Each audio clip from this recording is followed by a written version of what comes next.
The eternal discussion is a glass half full, half empty.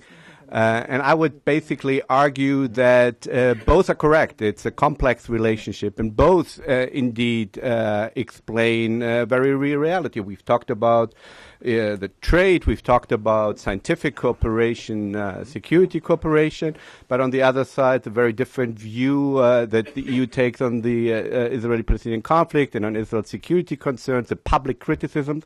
And if you look at opinion polls simply in Europe, Israel has a very negative image, but it's not just a very negative image, as has also been discussed. Some of the views are cross the line into outright anti-Semitism in Europe.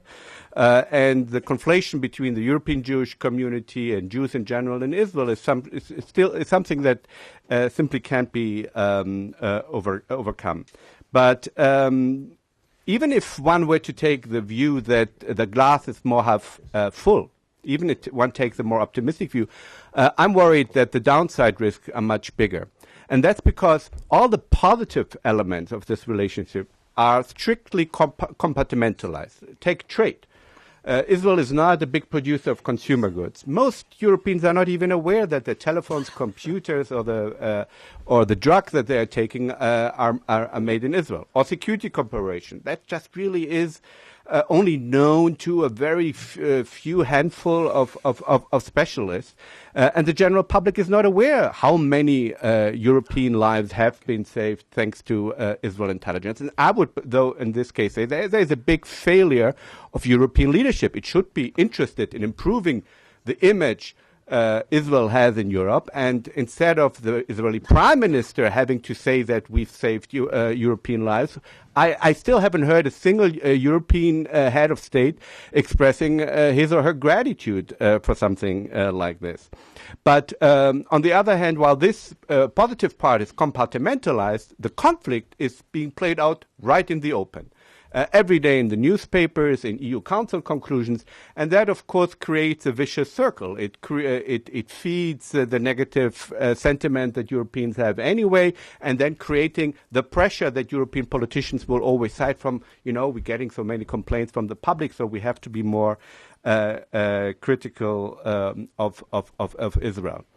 The overall problem between the EU and Israel is that the entire relationship that Europe has with Israel, even the positive element, is viewed almost exclusively through the prism of the Israeli-Palestinian conflict. And within that prism, it's a very one-sided view. So even the positive elements, such as scientific cooperation, must include the so-called territorial clause, making sure that, God forbid, none of the benefits may somehow benefit any of the settlements. And this one-sided view as a conflict, which basically, to generalize it, simplifies Israel as a stronger party. Israel is the occupier and therefore has a greater responsibility, supposedly, but also the greater opportunity, supposedly, to solve the conflict. And that has been exemplified by the 2009 decision by the EU Council to freeze the upgrade of the EU-Israel Association Agreement, making it dependent on improvement in the peace process. In other words, the EU Council decided that apparently really Israel can by itself bring about dramatic improvement of the peace process, denying the very basic truism that it takes two to tango. It only takes one side to make peace, but you need two sides to make one side to make war, but you need two sides to make peace, and giving therefore Palestinian intransigents a veto power over the entire EU-Israel relationship. And the problem is because the EU is a community of law, this very one-sided view of the conflict has now been ossified. It's part of the acquis, as they call it, using the French term, and that stands in the way not only of the EU-Israel relationship, but it stands in the way of what any healthy foreign policy needs, namely at least a periodic review, a periodic evidence-based review of, is our foreign policy working? what are the real reasons that 25 years after Oslo we still don't have peace? Is it really just the settlements? Is it really just Bibi? Is it really just the Israeli right wing, or other elements? And Yossi mentioned something that I need to reiterate, even if we are pressed for time, because this is so important. The Europeans always complain we are payers, but we are not players. But the main reason the Europeans are not players is that they refuse to touch the Palestinian ball. This is where they have potentially the most leverage. The EU is the Palestinians' most important financial supporters, most important diplomatic supporters, but they refuse to use any of that leverage in order to steer the Palestinian government and society in a more constructive direction. The whole thing is viewed as a zero-sum game. If I criticize the Palestinian, somehow that's anti-Palestinian, and somehow also in the minds of many Europeans that's against peace. But the prime example really is the salaries paid by the Palestinian Authority to terrorists. 7% of the budget, that to 60% depends on foreign donations. That is not only a crime against Israelis by encouraging terrorism. It's a crime against the Palestinians, depriving 7% of scarce resources. It's impossible, in my view, to imagine a policy more at odds with stated EU values and ideas and stated goal of promoting peace between Israelis and Palestinians. And yet it is even equally impossible to find public condemnation of this policy, let alone real concrete efforts to put an end to it. The Europeans have serious problems with settlements. They have devised serious policies in order to counter it, labeling the EU guidelines, to name just the two prominent cases. Name me one concrete policy designed to really address this issue. This is just unconscionable. It's impossible, in my view, to explain, let alone justify. It feeds Israeli suspicion about the EU. It makes it very easy for Israelis to dismiss all criticism of Europeans, because they can just point to these and other policies and say, look how one-sided they are. So it deprives actually Europe of any real influence also in Israeli society. And it is ultimately not in the interest of the Palestinians. This is what I don't understand. It's against the interest of Palestinians, peace, and the EU-Israel relationship.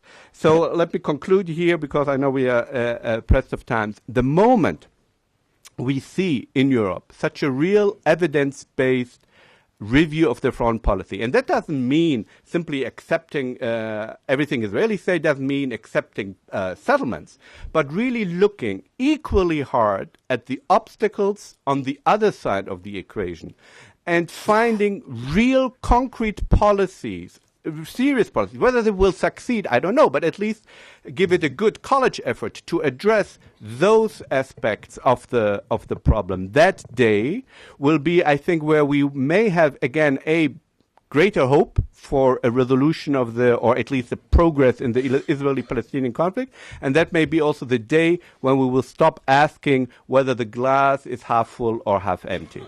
Europe takes the liberty of not just taking position, but exerting tremendous influence that is vital to Israel's security, from Iran to the Israeli-Palestinian conflict to how it should defend itself properly or not properly. Israel is not putting out statements and pushing for resolutions on whether or not Belgian fighter jets may have bombed the wrong target and possibly committed a war crime, or whether French intervention in Mali is a violation of international law, or whether the emergency legislation in France after the terror attacks is in line with international human rights, and whether administrative detentions, and it's not calling for independent investigations into all sorts of military intervention that Europeans are now actually also participating. There are reports of French and British kill lists in Syria and Iraq, of extraterritorial, extrajudicial executions, as Europeans called that when Israel did it, but in this case of supposedly French and British citizens. And they're not very eager to take back their own citizens or foreign fighters. Is that in line with international human rights? On all these positions, Israel is not taking part, is not criticizing. When Yossi said, we're all the same values, but we're interpreting them differently. Well, we used to interpret them differently because moral men are tested in immoral times. And Israel had the unfortunate luck to be born in and to have been living through very immoral times, and I think it has done pretty well. Post-war Europe had the great luck and fortune, and I benefit from it, to have lived and to continue largely live in peaceful times. But as soon as times are not so peaceful, Europeans are also confronted with some very harsh choices, and they are not always in accordance with what the same NGOs that you Europeans support when it comes to the Israeli-Palestinian conflict are thinking about European policies. Take the positions now on immigrants and what should be done and so forth. So I think taking a step back, being a little bit more humble, but also realizing that the entire framework is completely one-sided. So there's nothing Israel could do. It couldn't stop. There's nothing Israel needs to stop doing to harm Europe. It's all about the Israeli-Palestinian conflict. And so, therefore, I would hope that, and I agree, Europe, because this whole was focused on the EU-Israel relationship, it sounded like we may have inadvertently inflated the importance and the centrality of Europe. Of course, it's not the only obstacle, and it's not mainly an obstacle, but there are policies that, in our humble view, are obstacles, despite the good intentions everybody has. Nobody's suggesting that the Europeans are actively trying to complicate things. But, the road to hell is paved with good intention, and I think it's important for everybody to take a step back and review their policies. And I believe that's really, really missing, not just on the Israeli-Palestinian conflict, but because of the structure of the EU, that's very difficult. It's the acquis, that's our position, we can't change it. Whether it's right or wrong, whether 20 years later, maybe we've come to the wrong conclusion 20 years ago, but now we have unanimity, we can't change it. But still, we need to find a way to get around it.